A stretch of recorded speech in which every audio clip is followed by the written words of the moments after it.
Patricia Boyle-Wright and Simon Smith later on. Fortunately, she has to leave. Sorry. And she has another engagement, and also, let's see. And I'd also like to have a huge thank you for John Bowden and Alan Kashub. There are additional instrumentalists. They were huge in having the band sound so great today. Thank you.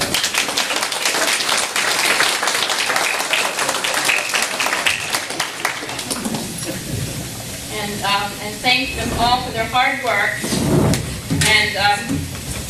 And another huge welcome for our musician Jim Bennett. We'll be hearing from him later. But of special importance, we want to also welcome this afternoon our guest of honor. That would be Sterling Mills.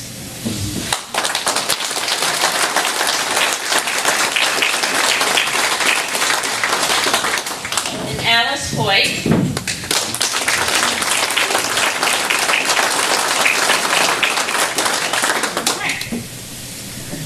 All right, next on the agenda is Jim Bennett. He was born right here in Locke Mills and grew up on Main Street in that house that's now the Bennett House Museum of the Greenwood Historical Society. Jim moved away from this area in 1965 to pursue a musical career, which took him to Michigan, Indiana, and back to Maine, and finally to Norwich University, the Military School of Vermont, where he was band director for 26 years. Jim retired to West Paris in 2008 and has kept busy with music and his Masonic work. Jim is accompanied today by his cousin, Susan Hathaway Glines from West Paris. I said I had to move, I'm too close. Yeah, unfortunately, Sue, I didn't have a sister. Sue's the closest thing. And she found me a house right next door to hers. So, luckily we get along. Take care of my eyes, I had coming in. Right. You know, the two pieces that I'm going to be doing today are by Irving Berlin. Now, you know Alexander's Ragtime Band, you know a lot of the tunes that he's done.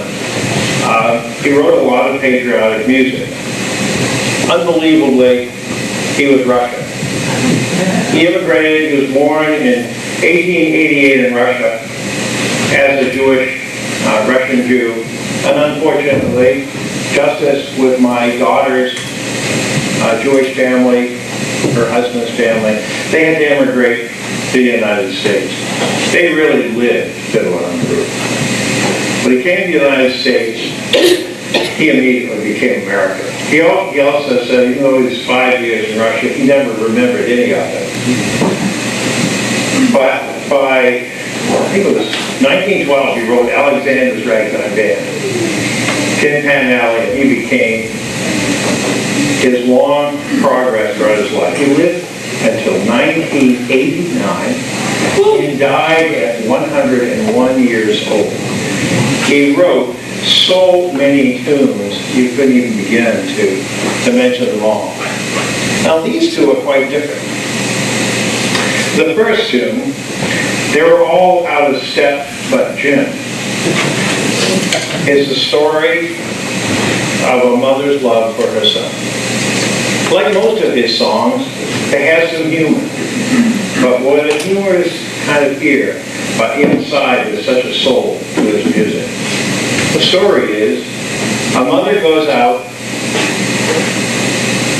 near the end of World War I. Her son is marching off to join his troops in France. And they're marching down the road. And she's out there commenting on that and about her son marching. And who would notice? Of course, everybody would know that everybody else was out of step but Jim. Well, let's do it. Well, let's transpose. Yes. Chest transposes down. One of the terrible things about turning 75 is your voice drops a lot. student at USM, I sang first tenor in the men's chorus. Bad chance of that ever happening. Oh. Come do it. Whoops. I cannot step in front there. No.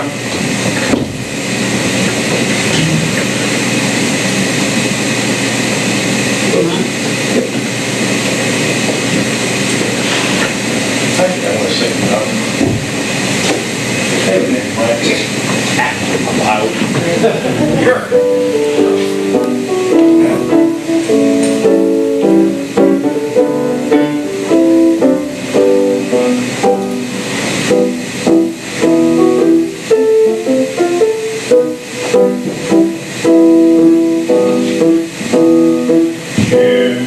Mother went to see her son marching along on parade. In his uniform and with his gun, what a lovely picture he made. She came home that evening, filled with dusty delight, and to all the neighbors she would yell with all her might. Did you see my little Jimmy marching with the soldiers down the avenue? There was Jimmy just as sick as starch, like his daddy on the 17th of March. Did you know there's all the lovely ladies casting their eyes on him? Away he went to live in a tent over in France with his regiment. Were you there? And tell me, did you notice they were all out of step but Jim? Did you see my little Jimmy marching the soldiers up the avenue? There was Jimmy just as stiff as starch, like his daddy on the 17th of March. Did you know this all the lovely ladies casting their eyes on him? Away he went to live in a tent over in France with his regiment. Were you there? And tell me, did you notice they were all out of step but Jim?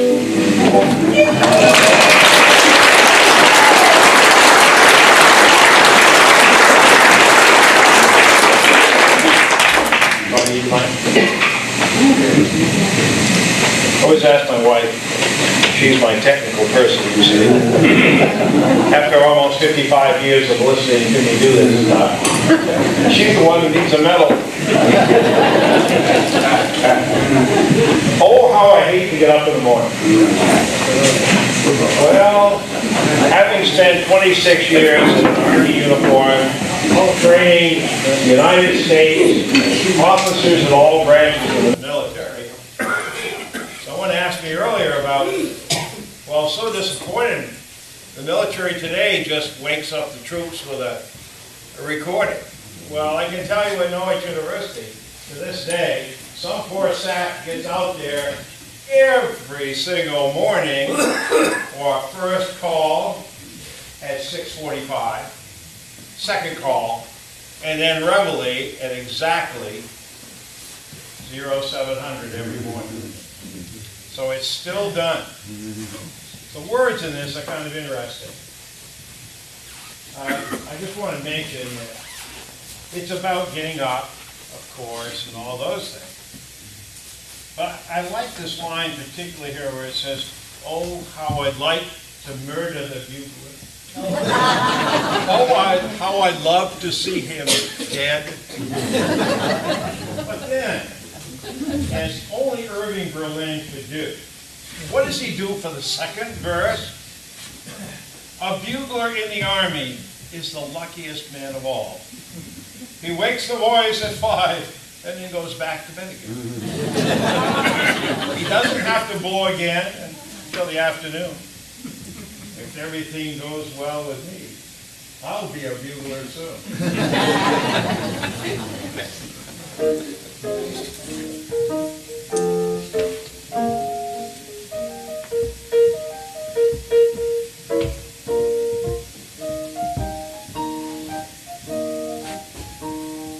The other day I chanced to meet a soldier friend of mine. He'd been to camp for several weeks and looked but very fine. His muscles were developed and his cheeks were rosy red.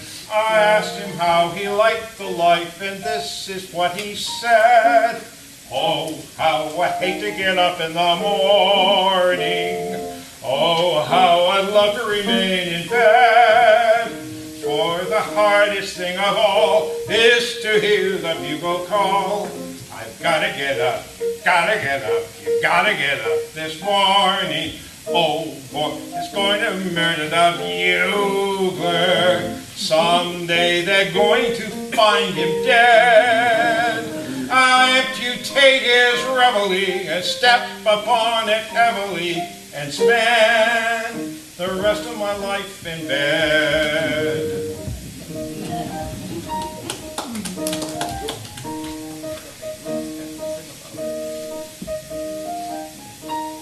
A bugler in the army is the luckiest of men. He wakes the boys at 5 and then goes back to bed again. He doesn't have to blow again until the afternoon. If everything goes well with me, I'll be a bugler soon. Oh, how I hate to get up in the morning. Oh, how I'd love to remain in bed. For the hardest thing of all is to hear the bugle's call. You gotta get up, you gotta get up, you gotta get up this morning. Oh boy, the minute the battle is over. Oh boy, the minute the foe are dead. I'll put my uniform away and move to Philadelphia and spend the rest of my life in bed.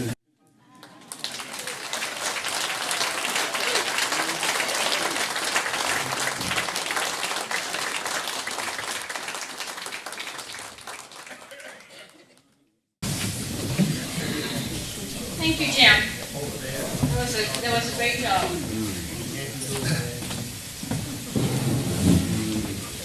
Give us those out again. Yep. I go around this way. All right, we have a special award today for our own member, Sterling Mills. He's a 20-year member of the American Legion, and we'd like to present him with his award. Do you want us to come to you, or do you want to come to us? I'll get up there.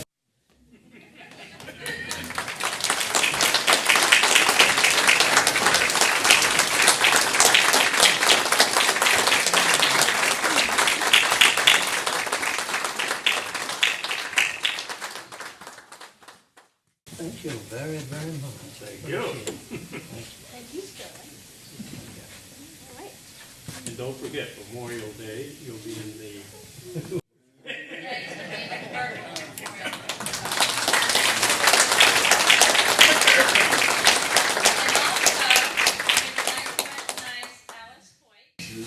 We have a special gift for her, and actually Anita, she doesn't, you don't have to move, Anita can bring it out. She's got it right there. Yeah. You're gonna make me do all the work, aren't you? Well, she did plenty of work. And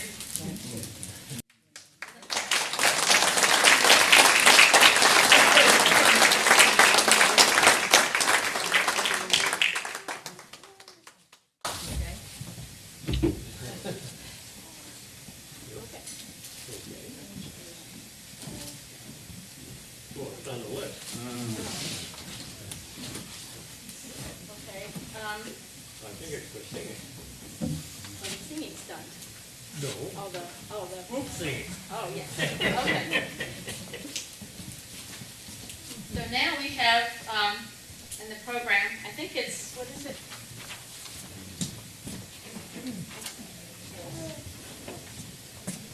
We'll be singing Amazing Grace. The band won't be able to accompany us, but we don't have any music. Okay, usually. Okay, all right. Here, I'll give it to you this. Have you got it? Oh, good. I'll turn it down so you don't hear my pattern.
Those are a part of our history and a part of our heritage that we should never forget. All right, now we will be singing God Bless America. And Simon Smith will be conducting. A USM graduate.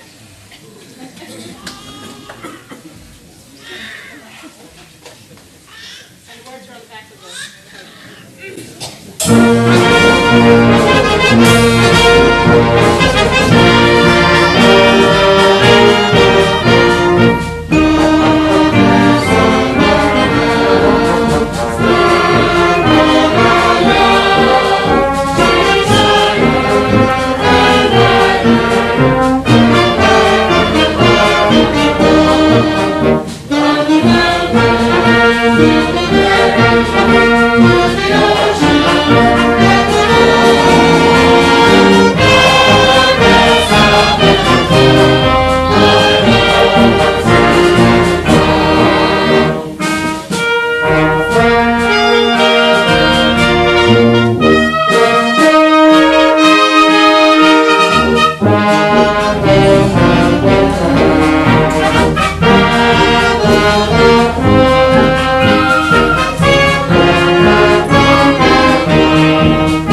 American Legion.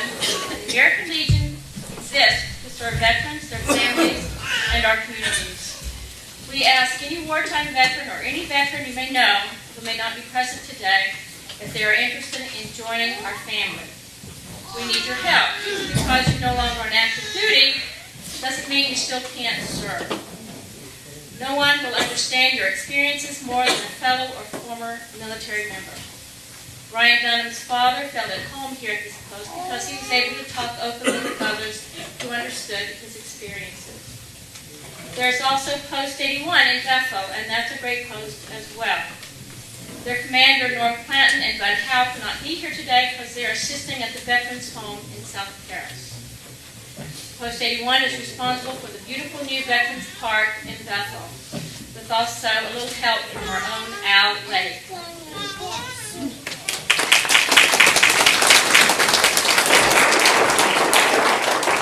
I think you just walked out. Some of the activities we've been participating in this year are the Legion baseball team, Memorial Day parade and ceremony, and we've also been honoring our fallen military through this past summer, commemorating tombstones of unmarked Civil War and War of 1812 veterans at Patch Mountain, thanks to the help of Anthony and Colin Bouchard, who read an article in the newspaper, Walter Inman and Kim Sparks at our town office. There's also a wonderful article by Alison Aloysia about this on our bulletin board out in the hallway. Upcoming events include Veterans No Boundaries Dinner in January. That is with the main adaptive sports for our wounded and disabled veterans to participate. We have the 4 chaplain service in February, and that's at the Locke Mills Church. Memorial Day in May, Boys and Girls Day in June, Cookout in August to honor our ball team members. And also throughout the summer, we're going to be commemorating more Civil War cemetery stones placement in Bryant Pond and the Cummings plot, which many of you know, the Cummings plot, they have several veterans buried in there as well that was wiped out in an accident many years ago. Please see any one of our member states who are interested in joining the Legion. It's not just a 501c3 organization. It is an organization chartered by Congress and created the VA. And the American Legion is instrumental, along with, I think, the VFW, in fighting for benefits for our veterans. So it's a very, very important organization, and your money goes to a very worthy cause. God bless you all for being here. God bless our veterans, and God bless America.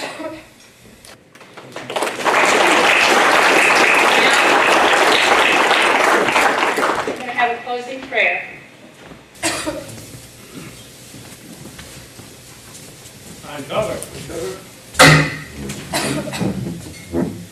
O God of hosts, we bow our heads in thankfulness for the victories thou hast granted us, and to those people who have united with us to stamp out the evils of aggression, intolerance, and greed.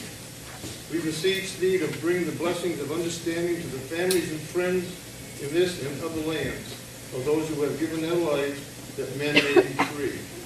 Grant, O God, that these closest to the fallen may mingle the pain of their losses and the ennobling light of sacrifice for civilization. Sacrifice for a better world for this and other generations yet unborn. Grant us too, O Lord, the courage to so live with the families of nations around the world that the end of strife will be the beginning of enduring peace. Grant us patience in planning with our fellow men and women a world in which nations may resolve their differences by peaceful means. Touch salve the souls of people in every land with the enduring light of wisdom, so they may form a brotherhood which will strive to further the acts of peace under law and ethics blessed by thy love.